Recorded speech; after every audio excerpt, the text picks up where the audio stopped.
राधे राधे। ओम नमो भगवते वासुदेवाय नमः। कंदरू और विनीता की कथा और गरुड़ की उत्पत्ति कैसे हुई। उगसरैवा जी कहते हैं, हे सोनक आदि ऋषियों, अमृत मंथन की कथा जिसमें उस रैवा घोड़े की उत्पन्न होने की बात भी है आपको सुना दी। इसमें उस रैवा घोड़े को देखकर कदरू ने विनीता से कहा कि बहन जल्दी से बताओ, यह घोड़ा किस रंग का है, तुम इसे किस रंग का समझती हो। तो कदरू ने कहा, अवश्य ही इस घोड़े का रंग सफेद है, परंतु पूंछ काली है। आओ हम दोनों इस विषय में बाजी लगाते हैं, शर्त लगाते हैं। यदि तुम्हारी बात ठीक हो तो मैं तुम्हारी दासी रहूंगी, अगर मेरी बात ठीक हो तो तुम मेरी दासी रहोगी। इस प्रकार दोनों बहनें आपस में बाजी लगाकर और दूसरे दिन घोड़ा देखने का निश्चय करके घर से चली गई। कंदरू ने विनीता को धोखा देने के लिए विचार किया कि अपने 1000 पुत्रों को यह आज्ञा दी कि हे पुत्रों, तुम लोग शीघ्र ही काले बाल बनकर उस रैवा घोड़े की पूंछ ढक दो, जिससे मुझे दासी न बनना पड़े। जिन सर्पों ने उसकी आज्ञा ना मानी उन्हें उसने श्राप दे दिया कि जाओ, तुम लोगों को जनेज्य हवन यज्ञ में जलाकर भस्म कर देगा।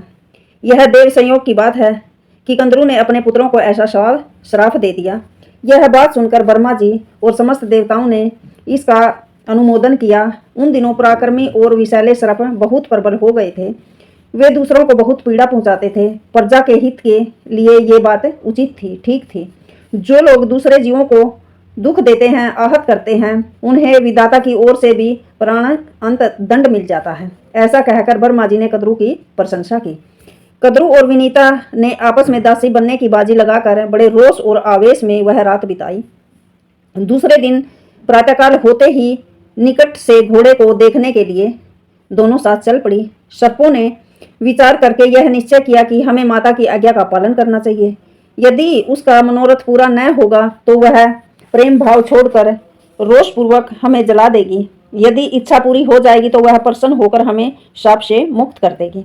इसलिए चलो हम लोग घोड़े की पूंछ को काली कर देते हैं। ऐसा निश्चय करके वे उस रैवा घोड़े की पूंछ से बाल बनकर लिपट गए, जिससे वह काली जान भाई काली पूंछ दिखने लगी, भाई के पूंछ काली है ऐसी लगने लगी। इधर कदरू और विनीता दोनों बाजी लगाकर आकाश मार्ग से समुद्र को देखते हुए दूसरे पार जाने लगी। दोनों ही घोड़े के पास पहुंच गई और नीचे उतर गई। उन्होंने देखा कि घोड़े का शरीर तो चंद्रमा की किरणों के समान उज्जवल है, परंतु पूंछ काली है। यह देखकर विनीता उदास हो गई और कंदरू ने उसे अपनी दासी बना लिया, क्योंकि कंदरू सर्पों की माँ थी और विनीता गरुड़ की माँ थी। तो गरुड़ तो बाद में उत्पत्ति हुई गरुड़ की, तो सर्पों ने बाल बनकर तो पूंछ काली कर दी।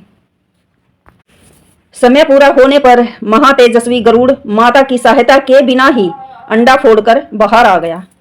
उसके तेज से दिशाएं प्रकाशित हो गई। उनकी शक्ति, गति, दीप्ति और वृद्धि भी अलग थी, कुछ विलक्षण थी। नेत्र बिजली के समान पीले और शरीर अग्नि के समान तेजस्वी था। वे जन्मते ही आकाश में बहुत ऊपर उड़ गए। उस समय वे ऐसे जान पड़ रहे थे, वे ऐसे लग रहे थे कि मानो कोई दूसरा बड़वानर ही हो। देवताओं ने समझा कि अग्निदेव इस रूप में बढ़ रहे हैं। उन्होंने विषव रूप अग्नि की शरण में जाकर प्रणाम पूर्वक कहा कि हे अग्निदेव, आप अपना शरीर मत बढ़ाओ। क्या आप हमें भस्म करना चाहते हो? देखिए देखिए, आपकी यह तेजस्वी हमारी ओर बढ़ती आ रही है। आपका यह तेजस्वी शरीर, तेजस्वी मूर्ति हमारी ओर बढ़ती आ रहा है। अग्नि ने कहा, हे देवगण, यह मेरी मूर्ति नहीं है, ये विनीता नंदन परम तेजस्वी पक्षीराज गरुड़ है। इन्हीं को देखकर आप लोगों को भ्रम हो रहा है कि ये नागों के नाशक, देवताओं के हितैषी, देवताओं का भला करने वाले और असुरों के शत्रु हैं। आप इनसे भयभीत मत हो, मेरे साथ चलकर आप इनसे मिलो। अग्नि के साथ जाकर देवता और ऋषियों ने गरुड़ की स्तुति की। देवता और ऋषियों की स्तुति सुनकर गरुड़ जी ने कहा, मेरे भयंकर शरीर को देखकर जो लोग घबरा रहे हैं वे भयभीत मत हो। मैं अपने शरीर को छोटा कर लेता हूँ और तेज भी कम कर लेता हूँ। सब लोग प्रसन्नतापूर्वक लौट गए। एक दिन विनीता अपने पुत्र के पास बैठी थी। कंदरू ने उसे बुलाकर कहा, मेरे समुद्र के भीतर नागों का एक दर्शनीय स्थान है, वो देखना है, वहां तू मुझे ले चल। तब विनीता ने कंदरू और गरुड़ की माता को आज्ञा तब विनीता ने अपने पुत्र गरुड़ से कहा कि हे गरुड़, इस कंदरू को इसके पुत्रों के साथ ले चल। तो कंदरू विनीता की आज्ञा से गरुड़ कंदरू और सर्पों को अपने कंधों पर बिठाकर उनके स्थान पर ले गया। गरुड़ जी बहुत ऊपर सूर्य के निकट चल रहे थे। गर्मी बहुत थी। सर्प बेहोश हो गए। कंदरू ने इंद्र से प्रार्थना की कि सारे आकाश में मेघ मंडल से छाया कर दे, सब आकाश को बादलों से ढक दे। तो इंद्र ने सारे आकाश को बादलों से ढक दिया और सारे सर्प सुखी हो गए, गर्मी से बच गए। उन्होंने अभीष्ट स्थान पर अपने सर्पों के स्थान पर पहुंचकर लवण सागर, मनोहर वन आदि देखे और विहार भी किया और खूब खेल कूद करके गरुड़ से कहा, तुमने तो आकाश में उड़ते समय बहुत से सुंदर सुंदर दीप देखे होंगे, अब हमें और किसी दीप में भी ले चलो। गरुड़ कुछ चिंता में पड़ गए। उन्होंने सोच विचार करके अपनी माता विनीता से पूछा कि हे माँ, मुझे सर्पों की आज्ञा का पालन क्यों करना चाहिए। विनीता ने कहा, बेटा, इन सर्पों के छल से मैं बाजी हार गई थी और दुर्भाग्यवश अपनी सोत कंदरू की दासी हो गई।